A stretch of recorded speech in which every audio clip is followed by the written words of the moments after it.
বিসমিল্লাহির রহমানির রহিম। আবৃত্তি করছি কবি যতীন্দ্রমোহন বাগচি রচিত কাজলা দিদি শিরোনামের একটি কবিতা। বাঁশবাগানের মাথার উপর চাঁদ উঠেছে ওই, মাগো আমার সুলোক বলা কাজলা দিদি কই। পুকুর ধারে লেবুর তলে থোকায় থোকায় জোনাক জলে, ফুলের গন্ধে ঘুম আসে না একলা জেগে রই।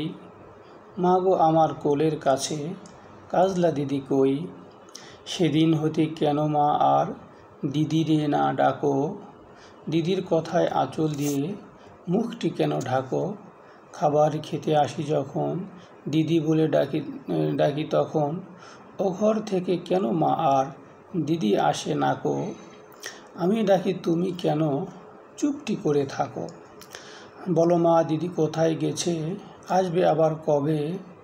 কাল যে আমার নতুন ঘরে পুতুল বিয়ে হবে। দিদির মতো ফাঁকি দিয়ে আমিও যদি লুকাই গিয়ে, তুমি তখন একলা ঘরে কেমন করে রবে। আমিও নাই দিদিও নাই কেমন মজা হবে।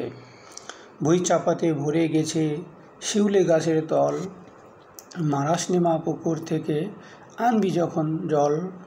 ডালিম গাছের ফাঁকে ফাঁকে বুলবুলিটি লুকিয়ে থাকে, উড়িয়ে তুমি দিও না মা ছিঁড়তে গিয়ে ফল।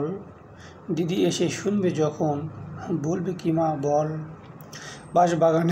বাঁশবাগানের মাথার উপর চাঁদ উঠেছে ওই, এমন সময় মাগো আমার কাজলা দিদি কই।